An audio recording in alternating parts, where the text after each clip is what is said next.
السلام علیکم، آپ دیکھ رہے ہیں او پی ٹی وی گلوبل۔ میں ہوں صوبیہ علی۔ سب سے پہلے ایک نظر بین الاقوامی منظرنامے پر ہونے والے اہم واقعات پر۔ امریکی سینٹ نے $1.9 کھرب کا کرونا ریلیف بجٹ منظور کر لیا۔ ترمیمی بجٹ قرارداد پر نائب صدر کاملا ہیرس نے ٹائی بریکر ووٹ ڈالا۔ ایسا پہلی بار ہوا ہے کہ نائب صدر نے قانون سازی میں حصہ لیا۔ امریکہ میں 3,500 اموات۔ برطانیہ میں بھی ہلاکتوں میں کورونا کی وجہ سے اضافہ۔ جرائم کی عالمی عدالت کا فلسطینی مقدمات سے متعلق اہم اعلان۔ روس نے یورپی سفارتکاروں کو ملک بدر کر دیا۔ ترک نے ملک میں ناکام فوجی بغاوت کا الزام امریکہ پر عائد کر دیا۔ ڈیلی میل کے مضمون میں لکھے گئے الفاظ شہباز شریف کی ہتک عزت کا باعث تھے۔ برطانوی عدالت۔ سعودی عرب نے تمام دعوتی سرگرمیاں معطل کر کے مساجد نماز کے 10 منٹ بعد بند کرنے کا حکم دے دیا۔ دنیا کی دوسری بلند ترین چوٹی K2 سر کرنے کی مہم جوئی کے دوران حادثہ۔ سعودی عرب کی خود مختاری اور سالمیت کا دفاع کریں گے امریکی صدر جو بائیڈن۔ میانمار فوجی بغاوت سوچی کے ساتھیوں پر گھیرا تنگ، دست راست گرفتار۔ ٹرمپ کا مواخذے کے ٹرائل میں پیش ہونے سے انکار۔ ٹرمپ کے خلاف عوام کو بغاوت پر اکسانے اور کانگریس عمارت پر حملے کے خلاف مواخذے کی کارروائی کا آغاز آئندہ ہفتے سے ہوگا۔ خانہ کعبہ میں بزرگ نمازیوں اور معتمرین کے لیے نئی وین سروس۔ افغان فوجی چیک پوسٹ پر طالبان کے حملے میں 16 اہلکار ہلاک۔ یوکرین میں کورونا ہسپتال میں آتش زدگی سے طبی عملے سمیت 4 مریض ہلاک۔ مقبوضہ کشمیر کے گلی کوچوں میں وزیر اعظم عمران خان کے پوسٹر چسپاں۔ امریکہ کا یمن جنگ میں سعودی عرب سے تعاون ختم کرنے کا فیصلہ۔ بیلجیم کی عدالت نے ایرانی سفارتکار کو عمر قید کی سزا سنا دی۔ چین کا کینیڈا سے متنازع ٹی شرٹ پر سفارتکار کو سزا دینے کا مطالبہ۔ بھارت کسانوں کے احتجاج کا معاملہ بات چیت کے ذریعے حل کرے۔ جو بائیڈن کا سعودی عرب کی خود مختاری کے دفاع کے لیے تعاون کا عزم۔ سعودی عرب کو میزائل حملوں اور ایران کی جانب سے مختلف ممالک میں بھیجی گئی فورسز کے حملوں کا خطرہ ہے۔ افغانستان کے معاملے پر پاکستان اور چین میں قربت ہے۔ ایک امریکی رپورٹ میں یہ دعویٰ کیا گیا ہے۔ بھارت کسانوں کی مدد کا ٹول کٹ کے مصنفین کے خلاف مقدمہ درج۔ اقوام متحدہ کی عدالت نے ایران پر جوہری پابندیوں سے متعلق امریکی موقف مسترد کر دیا۔ ماضی میں جنسی ہراسانی کا نشانہ بنایا گیا الیگزینڈریا اوکاسیو۔ یہاں بلیٹن میں شامل کرتے ہیں پاکستان کے منظرنامے سے ہونے والے اہم واقعات کی ترتیب و تفصیل۔ پیپلز پارٹی کا اسلام آباد میں دھرنے کا اعلان۔ عمران خان کی طرح کسی عمارت پر حملہ نہیں کریں گے، ہمارا احتجاج پرامن ہوگا، ریڈ زون میں بھی جائیں گے، رہنما پیپلز پارٹی قمرالزمان قاہرہ۔ پاکستان میں کورونا سے مزید 28 اموات، 1286 کیسز بھی رپورٹ۔ مہنگائی میں مسلسل اضافہ، گھی، دال اور میٹ سمیت 31 اشیاء خوردونوش کی قیمتیں بڑھ گئی۔ ایک ہفتے کے دوران پاکستان میں مہنگائی کی شرح 0.53% رہی۔ میاں چنو میں کار درخت سے ٹکرا گئی، 7 افراد جاں بحق۔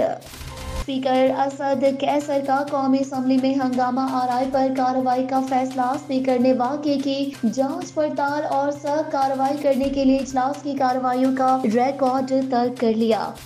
اسلحے کے زور پر خواجہ سرا سے اجتماعی زیادتی، 2 ملزمان گرفتار۔ مقبوضہ کشمیر میں بھارتی مظالم رکوائے جائیں، شاہ محمود قریشی۔ وزیر خارجہ شاہ محمود قریشی نے جموں و کشمیر پر OIC رابطہ گروپ کے سفیروں کے اجلاس سے بذریعہ ویڈیو لنک خطاب کیا۔ بلیٹن میں یہاں شامل کرتے ہیں ہمارے نمائندہ خصوصی سید جاوید حسنین قاسمی نے اسلام آباد میں خصوصی بات کی ہے مشال ملک سے۔ جی میڈم، آج یوم یکجہتی ہے کشمیر کے حوالے سے، اوورسیز پاکستانیز کے لیے آپ کو جو کشمیری اور برادر پوری دنیا میں لوگ رہتے ہیں، OPTV گلوبل کے ریفرنس سے کوئی میسیج دینا چاہیں؟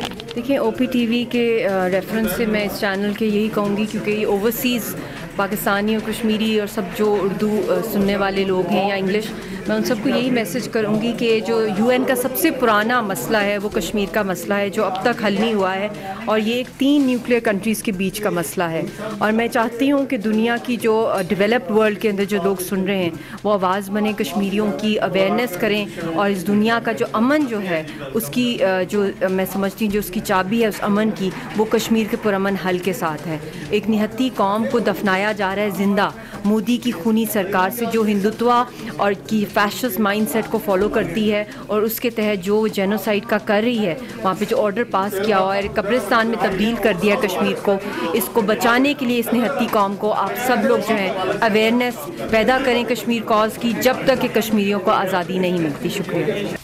اب آپ کو لیے چلتے ہیں عجیب و غریب دنیا سے دلچسپ خبروں کی طرف. برف سے بنی فراری کار کی سوشل میڈیا پر دھوم. اب کوئی یہ نہیں کہہ سکتا کہ ہمارے گھر کے باہر اپنی فراری گاڑی نہیں کھڑی ہے. برف سے فراری کار بنانے والا جوڑا. ہوائی جہاز کی کھڑکی میں سیلفی گھر بیٹھے لیجیے. بھارت نے فائزر کی کرونا ویکسین کی منظوری دینے سے انکار کر دیا. فائزر نے بھارت میں ٹرائل نہیں کیے، جو کہ ویکسین کی منظوری کے لیے اولین شرط ہے. India drug regulatory authority. اور اب آپ کو لیے چلتے ہیں ٹیکنالوجی کی دنیا میں. آپ بیک پیک کا بوجھ کم محسوس کریں اور بجلی بھی بنائیں. ایک نئے اختراع کی بدولت بیک پیک کا وزن 20% تک کم محسوس ہوتا ہے اور بجلی بھی بنتی ہے. اور آگے اب آپ کو لیے چلتے ہیں کاروباری دنیا میں. مالی سال کی پہلی ششماہی میں 683 ارب 39 کروڑ روپے اندرونی قرض لیا گیا. پاکستان میں سونے اور چاندی کی قیمت میں کمی. وزیر اعظم مارکیٹ سے جا کر خریدے تو پتہ چلے سب کچھ پکا پکایا ملتا ہے. اوگرا نے LPG کے گھریلو سلنڈر کی قیمت میں اضافہ کر دیا. FBI نے مقررہ ہدف سے 20 ارب زائد ریونیو حاصل کر لیا. آئیے اب آپ کو لیے چلتے ہیں شوبز ورلڈ میں. اداکار شان کو مرحوم والدہ کی یاد ستانے لگی. آپ ہی تھیں جنہوں نے کبھی مجھے والد کی کمی محسوس نہیں ہونے دی. شان شاہد. بھارتی کسانوں کے احتجاج پر سلمان خان کا موقف بھی سامنے آ گیا. آمنہ الیاس کی مدد کے نام پر دکھاوا کرنے والوں پر کڑی تنقید. ریانا نے بھارتی کسانوں کے حق میں ٹویٹ کے لیے 100 کروڑ روپے لیے. کنگنا رنوت. بھولا کے کردار سے پہلے آدھی سے زیادہ انڈسٹری کو میری شکل تک بھی یاد نہیں تھی. اور اب بلیٹن کے اختتام پر شامل کرتے ہیں کھیلوں کی دنیا سے اہم خبریں. راولپنڈی ٹیسٹ پہلی اننگز میں جنوبی افریقہ کی آدھی ٹیم 114 رنز پر پویلین لوٹ گئی. ٹیسٹ چیمپئن شپ بابر اعظم رنز اوس میں دوسرے نمبر پر آ گئے. بورڈ پیئرز کے اثاثوں کی تفصیلات جاننے کا کہاں. Mixed martial arts Pakistani fighters نے بھارتی حریف کو ایک ہی موقع میں ڈھیر کر دیا. اس کے ساتھ ہی اب تک کی OPTV گلوبل سے خبروں کا وقت یہاں ختم ہوا جاتا ہے. مزید خبروں اور اپڈیٹس کے لیے دیکھتے رہیے OPTV گلوبل. صوبیہ علی کو اجازت دیجیے. اللہ حافظ.